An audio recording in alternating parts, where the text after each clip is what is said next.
وَإِنَّمَا تُوَفَّوْنَ أُجُورَكُمْ يَوْمَ الْقِيَامَةِ۔ ہر نفس کو جو ہے موت کا مزہ چکھنا ہے، ہر نفس کو موت کا مزہ چکھنا ہے۔ بڑے سے بڑے آدمی کو، چھوٹے سے چھوٹے آدمی کو، طاقتور سے طاقتور کو، کمزور سے کمزور کو، اور مالدار سے مالدار کو، غریب سے غریب کو، ہر ایک کو موت کا مزہ چکھنا ہے۔ اور سب کو کہاں جانا ہے؟ انما توفون اجورکم یوم القیامہ۔ سب کو جو ہے اللہ رب العزت کے پاس جانا ہے، سب کو اللہ کے پاس جمع ہونا ہے، ہر ایک کو اللہ کے پاس جا کر جو حساب و کتاب دینا ہے۔ ایسے ہی جو ہے حضرت ابراہیم علیہ السلام ہم سب کے باپ دادا ہیں۔ حضرت ابراہیم علیہ السلام کا واقعہ بھی جو ہے اس پارے کے اندر بیان کیا گیا۔ حضرت ابراہیم علیہ السلام نمرود کے زمانے میں تھے، اور ایک وقت ایسا آیا کہ کے سارے جو ہے بت پرست ایک جگہ ایک تہوار میں گئے ہوئے تھے۔ حضرت ابراہیم علیہ السلام جس گھر میں سارے کے سارے ان کے بت تھے، وہ وہاں جا کر کے جو ہے پوجا کیا کرتے تھے۔ حضرت ابراہیم علیہ السلام وہاں گئے اور سارے بتوں کو جو ہے توڑ دیا، اور جس کلہاڑے سے سارے بتوں کو توڑا تھا، اس کلہاڑے کو جو ہے ایک بت اس کے اندر بہت بڑا تھا، اس کے گردن میں لٹکا کے جو ہے وہاں سے چلے گئے۔ اب اس کے بعد وہ بت پرست لوگ اپنے تہوار سے واپس آئے تو اپنے بت خانے میں جا کر کے دیکھے کہ سارے کے سارے بت جو ہے توڑے پڑے ہیں۔ وہ سب غصے میں بھر گئے، بہت زیادہ ان کو غصہ آیا، آپس میں جو ہلچل ہونے لگی کہ بھئی آخر اتنا بڑا کام کون کر سکتا۔ تو اس میں ایک نوجوان یہ کہنے لگا کہ بھئی یہ ابراہیم ہے، وہ ان بتوں کی جو ہے توہین کرتا تھا، اس کے علاوہ کوئی توہین نہیں کرتا، ہو سکتا ہے وہی کیا ہوگا۔ اس کے بعد پھر حضرت ابراہیم علیہ السلام کو بلایا جاتا ہے سب کے سامنے۔ حضرت ابراہیم علیہ السلام کو پوچھا جاتا ہے کہ بھئی تم نے یہ کام تم نے کیا ہے؟ اس وقت حضرت ابراہیم علیہ السلام کہتے ہیں کہ دیکھو تمہارے بڑے بت کے گلے میں کلہاڑی لٹکی ہوئی، ہو سکتا ہے وہی کیا ہے، پوچھو اسی کو۔ دیکھیے اسی میں کیا ہوگا، اسی کو پوچھو یہ کہنا دراصل ان کے عمل پر طنز کرنا مقصود ہے، اور ان کے عمل پہ ہیج کرنا مقصود ہے کہ کیسا کام تم لوگ کرتے ہو کہ ان کی گردن کس نے مارا انہیں خود نہیں معلوم، وہ اپنی خود حفاظت نہیں کر سکتے، وہ تمہاری کیا حفاظت کریں، وہ تمہاری کیا ضرورتوں کو پورا کر سکتے۔ یہ طنز کرنا مقصود تھا۔ بہرحال پھر حضرت ابراہیم علیہ السلام کو جو ہے نمرود کے حکم سے آگ کے اندر ڈالا گیا، 40 دن تک جو ہے آگ کو دہکایا گیا، بہت بڑی آگ کو دہکایا گیا، اور اتنی آگ دہکائی گئی کہ آگ کے قریب کوئی نہیں جا سکتا تھا کہ وہاں جا کر کے حضرت ابراہیم علیہ السلام کو اندر ڈالے۔ پھر جو ہے شیطان کے جال سے کسی نہ کسی طرح سے دور سے جو ہے اس آگ کے اندر ڈال دیے۔ اسی وقت اللہ رب العزت آگ کو حکم دیتے ہیں، یا نار کونی بردن و سلام، اے آگ میرے ابراہیم کا ذرہ برابر بھی نقصان نہیں پہنچانا، بلکہ میرے ابراہیم کے لیے کیا ہونا، بردن و سلامن، ٹھنڈی ہونا، اتنی ٹھنڈی بھی نہیں ہونا کہ اس سے ان کو نقصان ہو، و سلامن، سلامتی والی ہونا، نہ ٹھنڈی ہو اس اعتبار سے کہ سردی ہو جائے نقصان ہو جائے، نہ گرم ہو اس اعتبار سے کہ گرمی ہو جائے۔ اللہ تعالیٰ فرماتے ہیں بردن و سلاما، ٹھنڈی ہونا اور سلامتی والی ہونا، آرام ہونا۔ حضرت ابراہیم علیہ السلام 40 دن اس آگ کے اندر رہے، کچھ بھی نہیں ہوا۔ 40 دن کے بعد باہر آئے، پھر بھی جو ہے نہیں ماننے والے جو ہے نہیں مانے۔ بہرحال انکار کرنے والے تو ہر دور میں رہے ہیں۔ اس کے بعد اللہ رب العزت حضرت یونس علیہ السلام کا بھی ذکر کرتے ہیں کہ حضرت یونس علیہ السلام اپنی قوم کے اندر دعوت دیتے رہے، سمجھاتے رہے، بتاتے رہے کہ یہ بت پرستی چھوڑو، ایک اللہ کی طرف آؤ، ایک اللہ کو مانو، یہ سارے بت جو ہے بیکار ہیں، کچھ نہیں کر سکتے۔ سمجھاتے جو ہے ایک وقت آیا کہ قوم مان رہی ہی نہیں۔ حضرت یونس علیہ السلام کو محسوس ہوا کہ اب جو ہے اللہ کا عذاب آئے گا۔ حضرت یونس علیہ السلام ساری قوم کو بتا دی کہ 3 دن کے اندر، 3 دن بعد اللہ کا عذاب آنے والا ہے۔ حضرت یونس علیہ السلام ایسا کہہ دیا اور وہاں سے چل دی، اور حضرت یونس علیہ السلام چلے گئے، پھر بھی قوم نہیں سدھری۔ 1 دن گزر گیا، 2 دن گزر گئے، جب تیسرا دن آیا تو قوم دیکھ رہی ہے کہ آسمان کا رنگ بدل چکا ہے، انتہائی سیاہ ہو چکا ہے، اور سخت بارش کا موسم لگ رہا ہے۔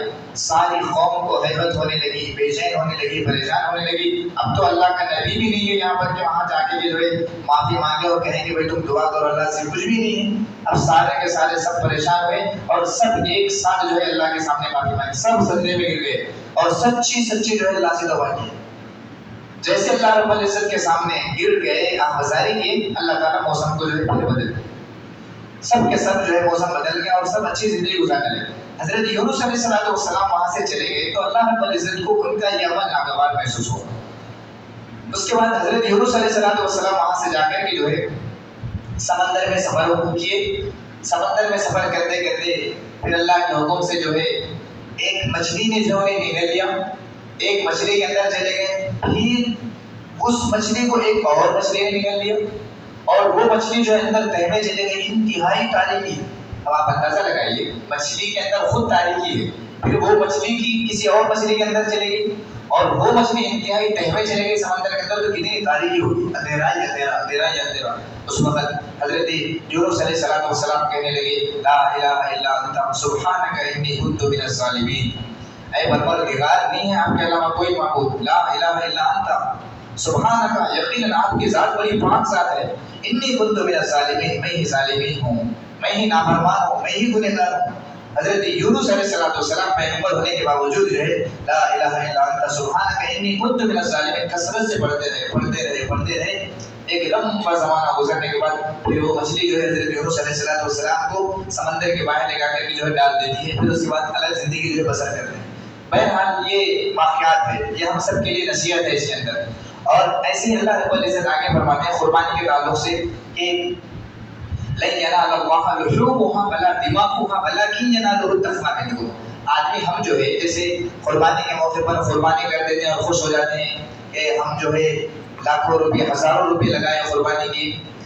عام طور پر ایسا ہوتا ہے کہ آدمی مالدار ہے, اس کو بتایا جاتا ہے کہ بھائی قربانی کرنا آپ کے اوپر فرض ہے, آپ کے اوپر واجب ہے, ضروری ہے, پھر بھی جو ہے ہیلے بہانے تلاش کرتے ہیں کہ بھائی کہاں 3,500 روپے جو ہے حصہ ہے, اب جو ہے 4,000 روپے حصہ, 5,000 روپے حصہ, یہ کہاں سے لائے, وہ کہاں سے لائے. دیکھیے ہم قربانی کرتے ہیں تو کوئی گوشت جو ہے ہم پورا نہیں دے رہے. پچھلے زمانے کی جو قربانیاں ہوتی تھی, کیا قربانیاں ہوتی تھی, وہ اپنا مال جو ہے لے جا کر بڑے پہاڑ پہ رکھ دیتے تھے, آسمان سے جو ہے آگ آتی تھی اور اس کو نکل کے چلے جاتے. یہ قربانی تھی, یہ قربانی قبول ہوتی, کچھ بھی نہیں بچتا تھا. ہمارے لیے اللہ کا احسان بہت بڑا یہ ہے کہ ہم جانور کو ذبح کر رہے اور وہ گوشت ہم ہی کھائیں. اللہ کو نہ گوشت پہنچ رہا, نہ چمڑی پہنچ رہی, نہ خون پہنچ رہا, نہ ہڈی پہنچ رہا, کچھ بھی نہیں پہنچ رہا. ہم پیسے لگا رہے, گوشت بیچ رہے, مکمل فائدہ ہمیں ہو رہا. اللہ تعالیٰ فرما رہے لن ينال الله لحومها ولا دماؤها ولكن يناله التقوى منكم. اللہ کو نہ اس کا گوشت پہنچتا ہے, نہ اس کا خون پہنچتا ہے, کچھ نہیں پہنچتا. کیا پہنچتا ہے, يناله التقوى منكم, تمہارا تقوی پہنچتا ہے, تمہارا اخلاص پہنچتا ہے. اللہ کا ڈر اگر تمہارے اندر ہے, اللہ کا حکم ہے سمجھ کے ہم کر رہے ہیں, اخلاص ہمارے اندر ہے, تو وہ اخلاص اللہ کے پاس پہنچتا ہے. ایسی جو ہے اللہ تعالیٰ جو ہے یہ پارے کے آخر میں جو ایک آیت ہے یا ایھا الناس ضرب مثل فاستمعوا, اس پارے کے آخر میں جو ایک آیت ہے اللہ تعالیٰ اس کے اندر فرما رہے ہیں کہ اللہ تعالیٰ توحید کو بیان کرنے کے لیے چھوٹی سی چھوٹی مثال بیان کرنے بھی اللہ نہیں شرماتے. اللہ تعالیٰ فرماتے ہیں یہ جو بت پرست لوگ تھے ان کو کہتے ہیں اللہ تعالیٰ کہ تم سارے بتوں کو جمع کرو. جمع کرنے کے بعد سارے بتوں کو ایک جگہ ہونے والے ہیں, جس کو تم خدا تصور کرتے ہیں, جس کو جو ہے تم خدا تصور کرتے ہیں, ان کو جمع کرو. اور جمع کرنے کے بعد ایک مکھی بنانے کے لیے کہو. ظاہر سی بات ہے کون مکھی بنا سکتا ہے, وہ بت تو بیچارے بے بس ہے, ایک مارے تو ڈھکر گر کے ٹکڑے ہو جائے گا, وہ خود اپنے آپ کو نہیں بچا سکتا. تو وہ سارے جمع ہونے کے بعد بھی اگر ایک مکھی بنانا چاہے تو نہیں بنا سکتے. اللہ تعالیٰ نے فرمایا مکھی بنانے تو دور کی بات, اگر مکھی ان سے کوئی چیز چھین کے لے گئی تو اس کو جو ہے نہیں روک سکتے.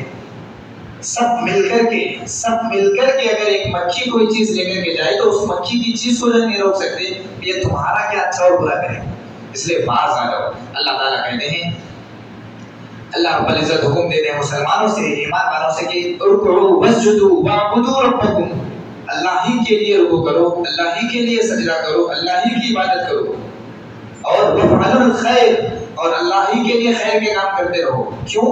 لعلکم تفلحون, تاکہ تم کامیاب ہو جاؤ. رکوع سجدہ کرتے رہیں گے, اللہ کے سامنے بے بس ہو کر کے گرتے رہیں گے تو ہم کامیاب ہوں گے. اللہ کی عبادت کرتے رہیں گے. یاد رکھیے میں یہ بات بتاتا ہوں, ہم جتنا اللہ کے سامنے گرتے رہیں گے, جتنا اللہ کے سامنے بے بس و بے کس ہو کر کے ناک اور پیشانی ٹکا کر اللہ کے سامنے مانگتے رہیں گے, اللہ اتنی عزت دیتا ہے, اللہ اتنی برکت دیتا ہے. اللہ اتنی طاقت دیتا ہے، سب کچھ دیتا ہے اللہ. اسی لیے اللہ تعالیٰ فرماتے ہیں کہ ایسا بندہ دنیا میں بھی کامیاب ہوگا اور آخرت میں بھی کامیاب ہوگا. اور آگے اللہ تعالیٰ فرماتے ہیں جیسے پچھلی امتوں کے حق میں ہم گواہی دیں گے، یعنی جیسے حضرت موسیٰ علیہ السلام آئے، حضرت عیسیٰ علیہ السلام آئے، حضرت نوح علیہ السلام، یعنی پچھلے انبیاء جتنے آئے، کل قیامت کے دن سارے لوگ وہاں جمع ہوں گے تو ان نبیوں کے امتی کہنے لگے کہ ہمارے پاس کوئی نبی نہیں آیا، ہمارے پاس کوئی نبی بھی نہیں آیا دین کی بات بتانے کے لیے. تو اس وقت اللہ تعالیٰ ہم سے پوچھیں گے تو ہم بولیں گے کہ ہاں اس وقت اللہ کے انبیاء آئے تھے، حضرت موسیٰ علیہ السلام آئے تھے، حضرت عیسیٰ علیہ السلام آئے تھے، حضرت نوح علیہ السلام آئے تھے، یہ گواہی ہم دیں گے. پھر اللہ ہم سے پوچھیں گے کہ تم اس وقت کیا موجود تھے؟ تو ہم کہیں گے کہ نہیں، ہمیں ہمارے نبی نے بتایا ہے، ہمارے نبی حضرت محمد مصطفیٰ صلی اللہ علیہ وسلم نے ہمیں بتایا ہے. اور ہمارے نبی، ظاہر سی بات ہے، نبی کی ایک بات، ایک حدیث سچی ہوتی ہے، جیسے قرآن کی آیت سچی ہے ویسے نبی کی حدیث بھی سچی ہوتی ہے. اللہ کے نبی علیہ السلام نے ہمیں بتایا ہے اور ہم اللہ کے نبی علیہ السلام کو دل و جان سے مانتے ہیں. کل قیامت کے دن ہم گواہ ہوں گے ان کے حق میں، اور ہمارے حق میں کون گواہ ہوں گے؟ اللہ کے نبی علیہ السلام گواہ ہوں گے. یاد رکھیے، اگر ہم اللہ کے نبی علیہ السلام کی سنتوں کی پرواہ نہیں کریں گے، نبی علیہ السلام کی سنتوں کی پرواہ کیے بغیر اگر ان کی سنتوں کو زندگی میں نہیں لائیں گے، نبی علیہ السلام کی سفارش ہمیں نصیب نہیں ہو سکتی. ہرگز نبی سفارش نہیں کریں گے. جب اللہ کے نبی علیہ السلام جامع کوثر پلانے کے لیے بیٹھیں گے، میں بھی ہوں گا وہاں پر، آپ بھی ہوں گے وہاں پر، سارے امتی وہاں پر لائن لگا کر کے آئیں گے. یاد رکھیے، اگر اس لائن کے اندر ہم اسی حال میں چلے گئے کہ ہمارے چہرے پہ داڑھی نہیں تھی، ہم اسی حال میں چلے گئے کہ ہمارے سر کے بال انگریزوں کے کٹنے کی طرح تھے، ہم اسی حال میں چلے گئے کہ نبی کی سنتیں ہمارے اعمال کے اندر نہیں تھی، تو یاد رکھیے اس وقت پیارے نبی علیہ السلام چہرہ پھیر دیں گے. پیارے نبی علیہ السلام چہرہ پھیر لیں گے اس وقت اور انکار کر دیں گے کہ تو میرا امتی نہیں ہوگا. اب آپ اندازہ لگائیے، ایسی جگہ پر کوئی نبی کی نہیں چلتی، نہ حضرت ابراہیم علیہ السلام کی چلے گی، نہ موسیٰ علیہ السلام کی، نہ عیسیٰ علیہ السلام کی، کسی کی نہیں چلے گی. ایک نبی کو اللہ سفارش کا حق دیں گے، اور وہ نبی بھی اگر ہم سے چہرہ پھیر دے گا تو پھر کہاں جائیں. اسی لیے اللہ کے نبی علیہ السلام کی سنتوں کو زندگی میں لانا اس زمانے میں واجب ہے، اس زمانے میں ضروری ہے. اللہ تعالیٰ آگے فرماتے ہیں کہ اللہ کی رسی کو مضبوطی سے پکڑو، نماز قائم کرو، زکات ادا کرو، واعتصموا بحبل اللہ. اللہ فرماتے ہیں اللہ کی رسی کو مضبوطی سے تھامے رہو، اسی میں کامیابی ہے. اللہ کی رسی کو چھوڑ دیں گے، نبی کے طریقے کو چھوڑ دیں گے تو پھر ناکام ہو جائیں گے. اللہ تعالیٰ سے دعا ہے کہ اللہ تعالیٰ ہم سب کو عمل کی توفیق نصیب فرمائے. وآخر دعوانا الحمدللہ رب العالمین.